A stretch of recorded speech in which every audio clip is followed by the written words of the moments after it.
74 muets, sa sœur avait besoin de repos, donc Lumian ne pouvait pas apprendre les nouveaux mots d'Hermès et les anciens mots d'Hermès. Il ne pouvait que réviser ce qu'il avait déjà appris. Vers 10 heures, il quitta la maison et se dirigea directement vers la taverne.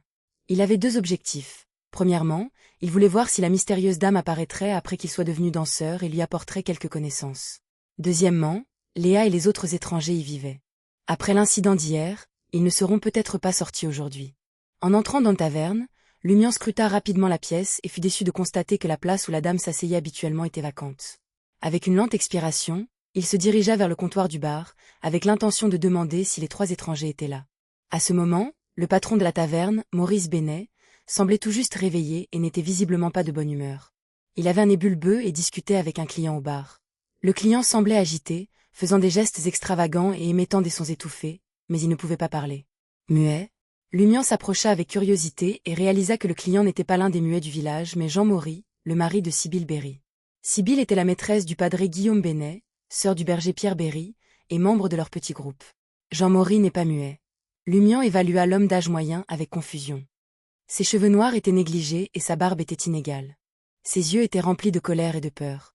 Inhabituellement agité, il fit un geste urgent, essayant de communiquer quelque chose au propriétaire de la taverne.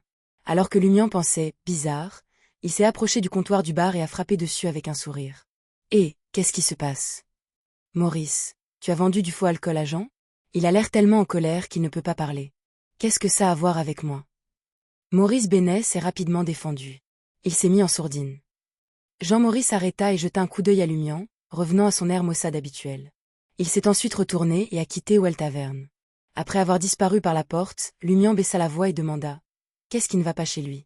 Maurice Benet a regardé dehors et a murmuré. J'ai entendu dire qu'il avait surpris Sibylle et le padré au lit ensemble la nuit dernière, et cela l'a tellement énervé qu'il est devenu muet. Aujourd'hui, il le dit à tous ceux qu'il voit. Et, il n'a même pas le courage d'aller au Dariège pour affronter le padré. Quel lâche. Ça lui sert bien. Lumian était déconcerté et choqué. S'il se souvenait bien, Jean Maury était au courant de la liaison prolongée de sa femme Sibylle avec le padré. Il ne voulait tout simplement pas qu'elle soit avec un autre homme. Comment pouvait-il être si en colère qu'il devienne muet à cause de quelque chose à quoi il s'était préparé? Quelque chose n'allait pas. Par ailleurs, lors du cycle précédent, il n'y avait pas eu de cas où Jean Maury était devenu muet de colère. Sinon, Lumian l'aurait su. À Cordu, cela faisait la une des journaux. Cela se serait propagé rapidement. Se pourrait-il que leurs enquêtes aient provoqué un trouble, faisant rencontrer à Jean Maury quelque chose qu'il n'aurait pas fait autrement? Comme Lumian le spéculait, il montra une expression excitée. Est-ce vrai? Alors je devrais lui demander correctement. Maurice Benet n'était pas surpris par son avidité pour les ragots, trouvant cela typique. Il a grondé en plaisantant. Maudit gamin, sois honnête et ne provoque pas ce pauvre homme. En plus, il est muet et ne sait pas écrire. Comment peut-il te dire ce qui s'est passé? Lumian a ri et a dit. Ne peut-il pas faire un geste?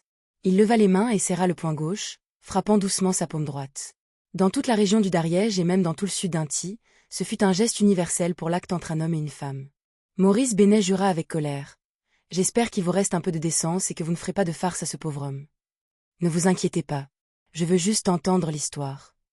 Lumian agita la main et se précipita hors de la taverne, à la recherche de Jean Maury. Cependant, Lumian ne savait pas où l'homme était allé et il ne faisait pas non plus signe de son histoire aux autres villageois. Lumian parcourut Cordu mais ne trouva aucune trace de lui. Finalement, il arrive chez Jean Maury. À l'entrée, Sibylle Berry, vêtue d'une robe blanc grisâtre, triait des pommes de terre avariées. Qu'est-ce qu'il y a? La femme leva les yeux vers Lumian. Comme Pierre Berry, elle avait les yeux bleus et ses longs cheveux noirs tombaient doucement dans son dos, contrairement aux autres femmes mariées qui portaient toujours leurs cheveux en chignon. Lumian a répondu franchement. Je cherche Jean Maury? Avec des joues rebondies et des traits doux, Sibylle répondit avec indifférence. Il n'est pas à la maison. Alors, savez-vous où il est allé? Lumian pressa. Sibylle a répondu calmement. Nous avons une dispute hier soir. Il a peut-être quitté Cordu et ne veut pas revenir pour le moment. Les sourcils de Lumian se contractèrent. Il sentait que quelque chose de grave s'était produit. Clairement, Jean Maury ne pouvait pas quitter Cordu. Cela déclencherait le cycle et provoquerait un redémarrage. Alors que ces pensées lui traversaient l'esprit, Lumian arborait un sourire malicieux. Pourquoi vous êtes-vous disputés les gars? J'ai entendu dire que vous et le padré. Il n'a pas terminé la phrase mais a plutôt frappé sa paume droite avec son poing gauche. Le visage de Sibylle devint froid alors qu'elle jura à voix basse. Perdez-vous. Sortez de chez moi. Lumian claqua la langue et quitta la maison de Jean Maury. Après avoir marché sur une certaine distance, le sourire sur son visage a disparu. En vérité, Il ne voulait pas poser de questions sur la liaison de Sibylle avec le père. Il avait vu le padré et madame Puali nus. Qu'y avait-il d'autre à demander? Mais s'il ne l'a pas demandé, cela ne correspondait pas à sa personnalité aux yeux des villageois. Il leur avait déjà rendu visite. S'il ne mettait pas en colère la maîtresse de maison, pourrait-il encore être à la hauteur du nom de roi farceur de Cordu? Par conséquent, Lumian n'avait d'autre choix que de demander. Sinon, il pourrait être suspecté. Le personnage d'un personnage était parfois utile et parfois gênant. À en juger par les agissements du padré et les informations dont il disposait, Lumian se doutait que Jean Maury n'était pas devenu muet à cause de cette affaire mais avait découvert autre chose. Il était fort probable qu'il ait été empoisonné et rendu muet. Je dois le retrouver le plus tôt possible. S'il cherche des gens à qui se plaindre, il risque de mourir comme le précédent. Non, il a déjà disparu. Plus Lumian y pensait, plus il sentait que quelque chose était arrivé à Jean Maury.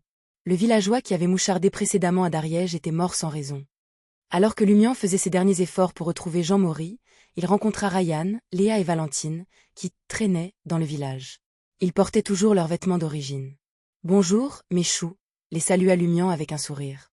Dès qu'ils se sont approchés, il a immédiatement demandé à voix basse. « Est-ce qu'il s'est passé quelque chose hier ?» Léa a répondu avec un sourire. « Cette madame ne semble pas vouloir poursuivre l'affaire. Elle n'est pas apparue. » Comme prévu, Lumian regarda autour de lui et vit qu'il n'y avait personne à proximité. Ce n'est qu'à ce moment-là qu'il a informé les 3 enquêteurs officiels de la déduction faite par sa sœur du parcours de madame Puali et de sa supposition sur l'identité de Pulitte. L'expression de Valentine s'est aigrie en écoutant, tandis que Léa était plutôt excitée. Ryan s'est rappelé et a déclaré. Il est rare qu'une démone apparaisse dans la province de Riston. Nous ne savons pas grand-chose à ce sujet, mais les supérieurs devraient très bien le savoir. J'enverrai un télégramme plus tard et leur parlerai de madame Puali. Je mentionnerai seulement que la chambre de madame Puali a la photo de Pulitte, mais la famille Roquefort n'a pas de Puali. Voyant l'expression perplexe de Lumian, Ryan ajouta. Dans un ti, des problèmes liés aux démons se produisent souvent. Alors, la correspondante de ma sœur est aussi un ti? Lumian hocha la tête et dit. Jusqu'à présent, madame Puali ne semble pas avoir quelque chose à voir avec la boucle. De plus, elle semble être consciente de la boucle. C'est peut-être pour cela qu'elle n'a pas poursuivi nos recherches dans le château. Est-il possible que nous puissions unir nos forces avec elle dans une certaine mesure? Valentine a laissé échapper. Comment puis-je travailler avec une personne aussi méchante et sale, encore plus terrifiante qu'un démon? Lumian ne l'a même pas regardé.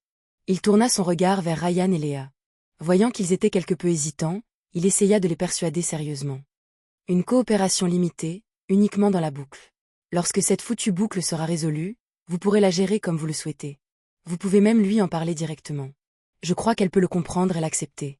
Ryan réfléchit quelques secondes, tapota l'épaule de Valentine et dit à Lumian. En effet, la chose la plus importante maintenant est de résoudre cette boucle. Cependant, nous ne pouvons pas être sûrs de l'attitude de cette madame. Nous n'osons pas lui rendre visite directement. J'ai peur que nous devions vous déranger, vous ou votre sœur, pour communiquer avec elle et vous renseigner. Très bien, approuva Lumian. Il avait prévu de le faire lui-même. Il ne voulait pas que sa sœur soit seule avec madame Puali lorsqu'il réalisait qu'elle pouvait entretenir des sentiments anormaux pour sa sœur. Valentine gardait un visage de poker en écoutant leur conversation. Ils n'étaient ni d'accord ni en désaccord. Lumian regarda furtivement autour de lui une fois de plus. Il y a encore 3 indices. Il a raconté le cas de Rémin, la situation de Jean Maury et la chambre funéraire dans laquelle la chouette avait volé. Léa était stupéfaite. Comment avez-vous obtenu autant d'indices si rapidement? Elle soupçonnait même que ce type ou sa sœur était parti. C'est pourquoi il y avait des signaux d'alarme et des indices partout. Qui étaient les vrais enquêteurs ici? Pourquoi n'avions-nous pas compris? Blâmez-vous de ne pas vous souvenir des 2 premiers cycles? Lumian sourit narquoisement, écartant les mains avec une fausse innocence. Léa hocha la tête, ravalant son explication. Ryan réfléchit un moment avant de prononcer d'une voix grave. Ensuite, nous devons enquêter sur les catacombes de la cathédrale dès que possible. Ouais, c'est probablement très dangereux là-bas. Vous devriez d'abord contacter madame Puali. Si elle souhaite nous rejoindre, nous aurons beaucoup plus de chances de réussir.